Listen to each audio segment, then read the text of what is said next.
الحمد لله نحمده ونستعينه ونستغفره ونؤمن به ونتوكل عليه ونعوذ بالله من شرور أنفسنا ومن سيئات أعمالنا من يهده الله فلا مضل له ومن يضلله فلا هادي له ونشهد أن لا إله إلا الله وحده لا شريك له ولا نظير له ولا مشير له ولا معين له ولا وزير له ونشهد أن سيد الرسل وخاتم الأنبياء المبعوث إلى جميع الخلق وبشيرا ونذيرا وداعيا إلى الله بإذنه وسراجا منيرا أما بعد فأعوذ بالله من الشيطان الرجيم بسم الله الرحمن الرحيم أولئك كتب في قلوبهم الإيمان وقال تبارك وتعالى رضي الله عنه ورضوا عنه آمنت بالله صدق الله العظيم عن ابن عمر رضي الله تعالى عنه قال قال رسول الله صلى الله عليه وآله وسلم إن الله جعل الخلق على لسان عمر وقلبه رواه الترمذي عن عقبة بن عامر رضي الله تعالى عنه قال قال النبي صلى الله عليه وآله وسلم لو كان بعدي نبي لكان عمر بن الخطاب رضي الله تعالى عنهما رواه الترمذي صدق الله العظيم وصدق رسوله النبي الكريم ونحن على ذلك لمن الشاهدين والشاكرين والحمد لله رب العالمين إن الله وملائكته يصلون على النبي يا أيها الذين آمنوا صلوا عليه وسلموا تسليما اللهم صل على محمد النبي الأمي وعلى آله وسلم تسليما كثيرا كثيرا اما بعد تقاضا ہے پھر دنیا میں شان حق دیدہ ہو عرب کے رہ گزیروں سے کوئی فاروق پیدا ہو نہ استحصال قیصر ہو نہ استبداء کسریٰ ہو مساوات و عدل کا زمانے بھر میں چرچا ہو وہی برق تجلی پر افق پر آشکار ہو اندھیرے دور ہو جائیں اجالا ہی اجالا ہو بڑا غوغا ہے پھر کے سر جہاد میں اہل باطل کا بڑا غوغا ہے پھر کے سر جہاد میں اہل باطل کا کوئی فاروق پھر اٹھے تو حق کا بول بالا ہو میرے بزرگوں اور ساتھیوں میں نے قرآن عظیم و شان کی ایک دو آیات کریمہ آپ کے سامنے تلاوت کی اور میں نے پیغمبر خدا حضرت محمد مصطفیٰ ربی صلی اللہ علیہ وآلہ وسلم کی ایک دو حدیث مبارکہ آپ کے سامنے تلاوت کی میرے بزرگوں اور ساتھیوں اللہ جل جلالہ نے قرآن عظیم و شان میں اپنے دوستوں کے بارے میں اپنے اولیاء اپنے صحابہ کے بارے میں فرمایا کہ میں ان سے راضی ہوں اور یہ مجھ سے راضی ہے دوسری جگہ پر فرمایا کہ الا ان اولیاء اللہ ولا خوف علیہم ولا هم یحزنون یہ جو میرے دوست ہیں یہ نہ دنیا میں غمگین ہوں گے اور نہ قیامت میں ان کو کوئی حزن اور غم ہوگا اور دو روایت جو میں نے آپ کے سامنے تلاوت کی ایک روایت عقبہ بن عامر رضی اللہ تعالیٰ عنہ کی حضور نبی کریم صلی اللہ علیہ وآلہ وسلم نے ارشاد فرمایا کہ میرے بعد کوئی نبی آنے والا نہیں ہے اگر اللہ جل جلالہ کسی کو نبی بناتا تو اے عمر اللہ تجھ کو نبوت عطا فرماتا اور دوسری روایت جو ابن عمر رضی اللہ تعالیٰ عنہ کی آپ کے سامنے تلاوت کی آقا مولا حضرت محمد مصطفیٰ ربی صلی اللہ علیہ وآلہ وسلم نے فرمایا کہ بے شک اللہ جل جلالہ نے پھیر دیا حق کے لیے عمر کی زبان اور دل کو۔ میرے دوستو، عمر بن خطاب رضی اللہ تعالیٰ عنہ جو خلیفہ دوم ہیں، جن کو حضور نبی کریم صلی اللہ علیہ وآلہ وسلم نے فاروق اعظم کے لقب سے پکارا تھا، اتنا عظیم مرتبہ ان کو شہریت میں حاصل تھا۔ میرے بھائیو، دنیا کی تاریخ میں دیکھا جائے تو عمر رضی اللہ تعالیٰ عنہ 2 قبیلوں کا فاتح تھا اور داماد حیدر قرار حضرت علی مرتضیٰ رضی اللہ تعالیٰ عنہ تھا۔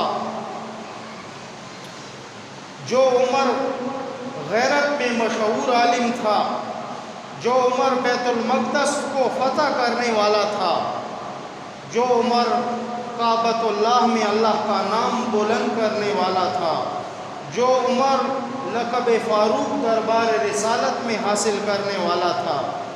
میرے بھائیو، دنیا کی تاریخ میں یہ کارنامے کسی اور کے نہیں ہیں۔ کوئی ایسا شخص جو 2 قبیلوں کا فاتح ہو،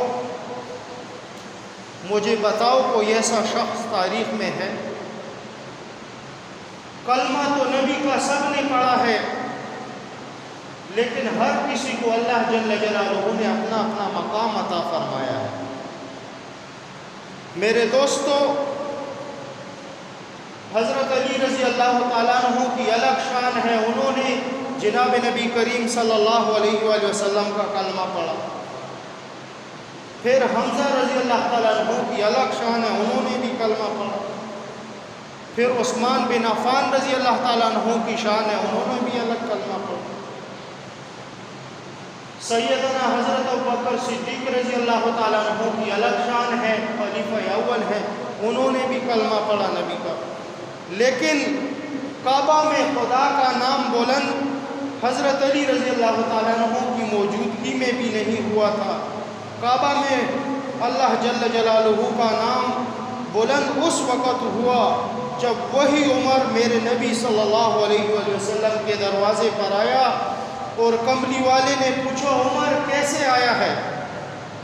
تو عمر رضی اللہ تعالیٰ عنہ کی آنکھوں میں آنسو آئے اور رو کر عرض کیا، کملی والے آیا تو سر لینے کے لیے تھا، لیکن سر دے کے جا رہا۔ میرے دوستو، اس عمر رضی اللہ تعالیٰ عنہ نے جب پیغمبر علیہ السلام کا کلمہ پڑھا تو کہا، کملی والے اب میں نے کلمہ پڑھ لیا۔ تو پھر عرض کیا، کیا آقا، کیا ہم حق پر نہیں ہیں؟ حضور نبی کریم صلی اللہ علیہ وآلہ وسلم نے فرمایا، عمر ہم حق پر ہیں۔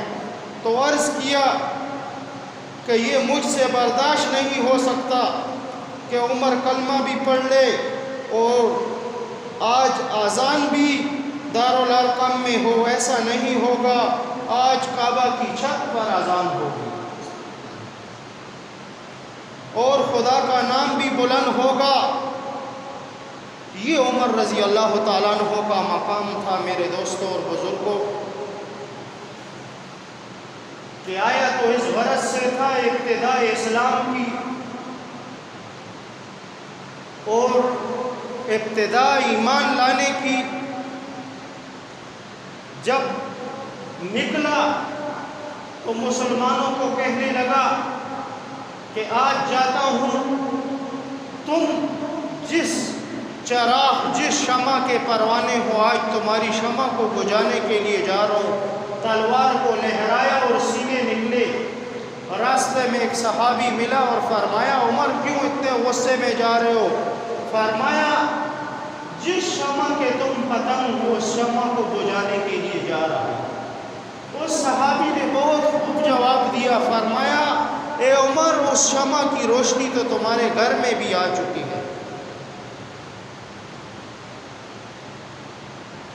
جب عمر بن خطاب رضی اللہ تعالیٰ عنہ نے جانا تھا حضور نبی کریم صلی اللہ علیہ وآلہ وسلم کے پاس، سیدھا اپنے گھر کی طرف آیا اور دروازے سے کان لگایا تو قرآن کی تلاوت کی آواز آئی۔ اپنے بہنوئی کو مارا پیٹا،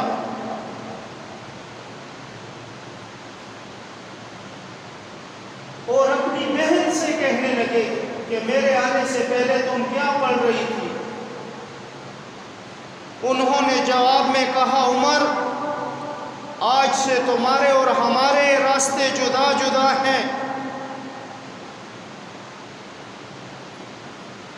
عمر بن خطاب رضی اللہ تعالیٰ عنہ کی آنکھوں میں آنسو آئے، اور ایک طرف نبی کریم صلی اللہ علیہ وآلہ وسلم بیٹھے اور اللہ جل جلالہ سے دعا مانگ رہے ہیں۔ اور دعا کیا ہے؟ اے میرے رب، یا عمر بن ہشام کو ہدایت فرما، اور یا عمر بن خطاب کو ہدایت فرما۔ ایک طرف یہ دعا ہو رہی ہے، ایک طرف عمر بن خطاب رضی اللہ تعالیٰ عنہ اپنے بہنوئی کو مار پیٹ رہے۔ اور جب بہن نے کہا کہ آج سے تیرے اور میرے راستے جدا جدا ہیں، تو عمر بن خطاب رضی اللہ تعالیٰ عنہ کی آنکھوں میں آنسو آئے اور کہا میری بہن، اس سے پہلے جو تم تلاوت کر رہی تھی وہ تلاوت تھوڑی سی اور بھی کرو، میرے دل کو تسکین ملتی ہے، سکون ملتا ہے میرے دل کو۔ عمر بن خطاب رضی اللہ تعالیٰ عنہ ایک دم اپنی بہن کے سامنے ہوئے اور کہا مجھے بھی نبی کریم صلی اللہ علیہ وآلہ وسلم کے پاس لے جاؤ۔ اور یہ وہ وقت تھا کہ جب نبی کریم صلی اللہ علیہ وآلہ وسلم کے سامنے گئے تو آپ علیہ الصلوۃ والسلام نے فرمایا، عمر کیا لینے کے لیے آئے ہو؟ اب کیا مانگ رہے ہو؟ تو حضور نبی کریم صلی اللہ علیہ وآلہ وسلم کے یہ مبارک الفاظ تھے، اور عمر بن خطاب رضی اللہ تعالیٰ عنہ نے کیا فرمایا؟ فرمایا کملی والے سر لینے کے لیے آیا تھا، لیکن اب سر دے کے جا رہا۔ میرے دوستو، یہ عمر بن خطاب رضی اللہ تعالیٰ عنہ جب انہوں نے کلمہ پڑھا تو پھر سب سے پہلے کعبۃ اللہ کی چھت پر آذان دینے والا، میرے دوستو، اللہ کا نام بلند کرنے والا عمر بن خطاب، جس کے بارے میں ایک شاعر نے کہا ہے کہ متاع عام نہیں ہے خسروی اور درویشی، کب ایک شخص میں ہوتے ہیں دو ہنر پیدا، جلال کا پیکر بنا قبا کا ہر پیون، عمر کے بعد کب ہوا ہے عمر پیدا۔ میرے بھائیوں، یہ کمال سیدنا عمر فاروق رضی اللہ تعالیٰ عنہ کو ملا ہے۔ آپ دیکھیے کتنے برس اس ملک کو بنے ہوئے ہو گئے، اس ملک میں اسلام کیوں نہیں آتا؟ کیونکہ جو حکمران آتا ہے وہ اس قوم کو الو بناتا ہے، جو حکمران بھی آتا ہے قوم کو الو بناتا ہے، اور کہتا ہے کہ ان موجودہ قوانین کو ہم اسلام کے سانچے میں ڈالیں گے، ہم اسلامی قوانین نافذ کریں گے۔ بھائیو، ہمیں تو وہ سانچہ کہیں نظر نہیں آتا۔ اس ملک میں کوئی حکمران اب ایسا نظر نہیں آتا جو واقعی اس ملک میں اسلام لائے۔ آخر اس کی کیا وجہ ہے کہ ایک آدمی نماز پڑھتا ہے اور دعویٰ بھی کرتا ہے، لیکن اس کی حکومت 9 یا 10 سال بھی گزار لے، وہ اسلام نہ لا سکے، تو اس کے ناکام ہونے کا سبب کیا ہے؟ جبکہ ان کے پاس مجالس شورا بھی ہے، نظریاتی کونسلیں بھی ہیں، تحقیقات ٹریول بھی ہیں، اور مشوراتی کونسلیں بھی ہیں، اور چند خریدے ہوئے ملا بھی ہیں۔ اور ان تمام شوراؤں کے باوجود بھی اسلام نہ آئے تو پھر اس کے نہ آنے کی کیا وجہ ہے؟ کوئی کہتا ہے کہ یہ حاکم وقت مخلص نہیں، میں کہتا ہوں یہ وجہ نہیں ہے، یہ مخلص ہو کر بھی اسلام کا دعویٰ کرے اس وقت تک اسلام نہیں آ سکتا، اس وقت تک اسلامی نظام نہیں بن سکتا جب تک یہ خلافت راشدہ کے قانون کو نہ اپنائیں۔ جب تک خلافت راشدہ کے قانون کی مخالفت ہوگی پوری دنیا کی حکومت اسلام نہیں لا سکتی۔ اور یہ بات بھی میں آپ کو کوئی اپنی طرف سے نہیں کر رہا، یہ آج سے کئی سال پہلے شہید اسلام، شہید علماء حضرت علامہ مولانا ضیاء الرحمن فاروقی رحمہ اللہ تبارک و تعالی نے اپنی اس کتاب میں لکھا ہے، اس کی کتاب سے یہ بات کر رہا ہوں آپ کو۔ میرے دوستو، جب تک عمر رضی اللہ تعالیٰ عنہ کے دروازے پر نہ آئیں گے تب تک ہمارے اس ملک میں بھی اسلام نہیں آ سکتا۔ آج عیسائی اور یہود بلکہ پوری دنیا کا کافر سیدنا عمر فاروق رضی اللہ تعالیٰ عنہ کے طرز سے حکمرانی حاصل کرنے کے لیے جاتا ہے۔ واحد ایک ہمارا مسلمان ہے جو بکا ہوا ہے، جو زبان سے تو کہتا ہے کہ خلافت راشدہ کو مانتا ہوں لیکن حق چار یار کے طریقے کو نہیں اپناتا۔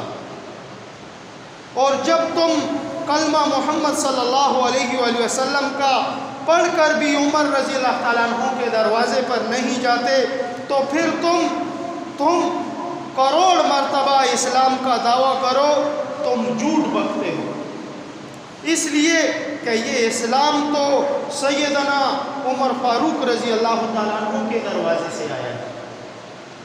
سیدنا عمر فاروق رضی اللہ تعالیٰ عنہ نے ایران اور روس کا سرکاری دورہ کیا تو فاروق اعظم رضی اللہ تعالیٰ عنہ درہ دجلہ کے کنارے پر ایک بوڑھی عورت کی ایک جھونپڑی میں چلے گئے اور اس بوڑھی عورت سے کہنے لگے کہ اے ماں، عمر کے بارے میں تیرا کیا خیال ہے؟ تو وہ بوڑھی عورت کہنے لگی کہ قیامت کا دن ہوگا، عمر کا گربان ہوگا اور میرا ہاتھ ہوگا۔ عمر رضی اللہ تعالیٰ عنہ نے فرمایا، اماں کیا وجہ ہے؟ کہنے لگی اتنا طویل عرصہ گزر گیا، عمر کو خلیفہ بنے ہوئے، اس نے ایک مرتبہ بھی میری جھونپڑی میں آ کر مجھ سے حال احوال نہیں پوچھا کہ تیرا کیا حال ہے، تیرا تم کیسے زندگی گزار رہی ہو؟ کیونکہ اس بوڑھی عورت کو خبر نہ تھی کہ یہی امیر المومنین ہیں اور یہی خلیفہ ہیں۔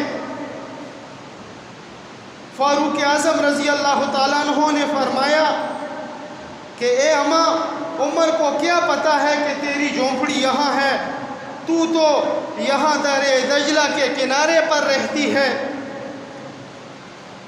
تو وہ بوڑھی عورت کہتی ہے کہ اے نوجوان، اگر عمر کو یہ پتہ نہیں کہ میری ملکیت میں ایک بوڑھی عورت درہ دجلہ کے کنارے پر رہتی ہے تو عمر رضی اللہ تعالیٰ عنہ کو حکومت کرنے کا بھی حق نہیں ہے۔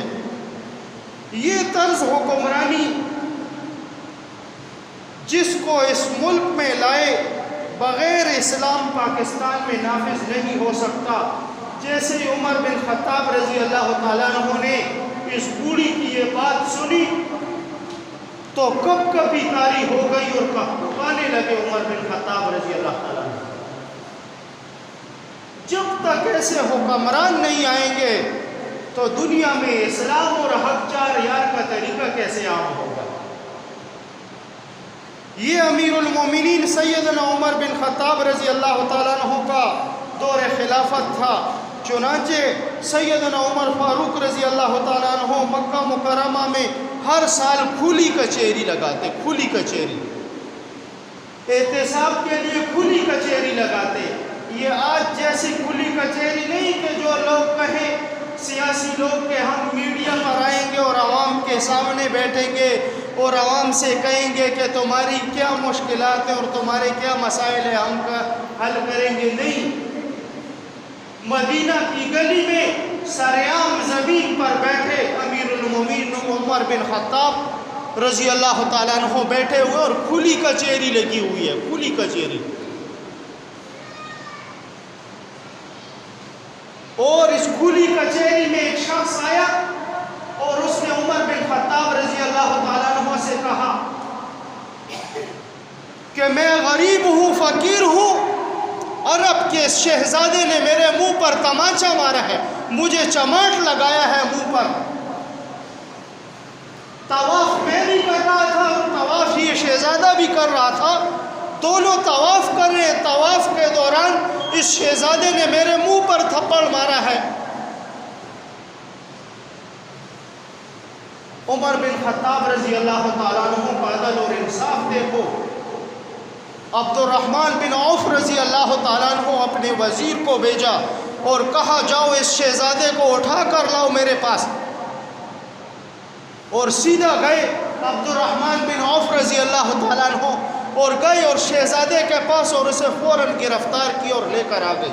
عمر رضی اللہ تعالیٰ عنہ کے دربار میں حاضر کیا اور وہ شہزادے سے کہا کہ تم نے کیوں اس غریب فقیر کو منہ پر تماچا مارا ہے؟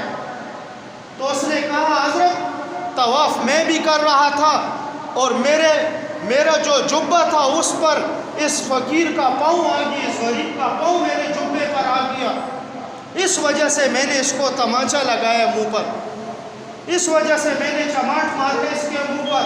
علماء حضرات لکھتے ہیں کہ امیر المومنین عمر بن خطاب رضی اللہ تعالیٰ عنہ نے فرمایا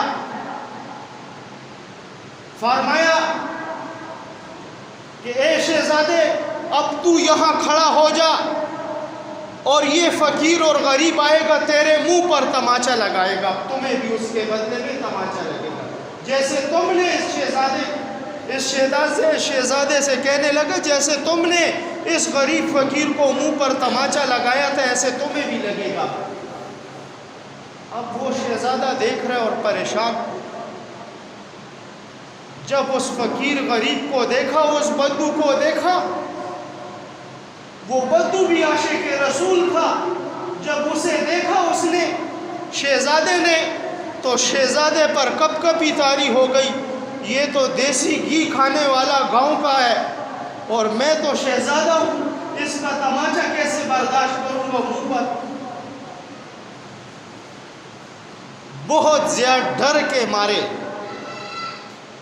اس شہزادے کا پخانہ نکل گیا، پیشاب. اور اس فقیر نے، یہ تھا عمر بن خطاب رضی اللہ تعالیٰ عنہ کا عدل کہ اس غریب نے بھی اس کے بدلے میں اس کے منہ پر تماچا لگانا تھا. لیکن جب اس شہزادے نے دیکھا اس غریب کو تو بالکل کپ کپایا. بعض علماء نے لکھا ہے کہ اس فقیر نے، اس غریب نے کہا کہ بدلہ لینے والے سے معاف کر دینے والا بہت افضل ہے. بارکیف عدل کے بارے میں یہ بات آپ کو کر رہا تھا کہ دیکھو ملک کا ایک شہزادہ ہے، لیکن جب اس نے قانون توڑا اور عمر رضی اللہ تعالیٰ عنہ کی عدالت میں فیصلہ آتا ہے تو کیسا فیصلہ کرتے ہیں. کاش کہ ہمارے اس ملک کے اندر بھی اسلام پر ایسے فیصلے ہوتے.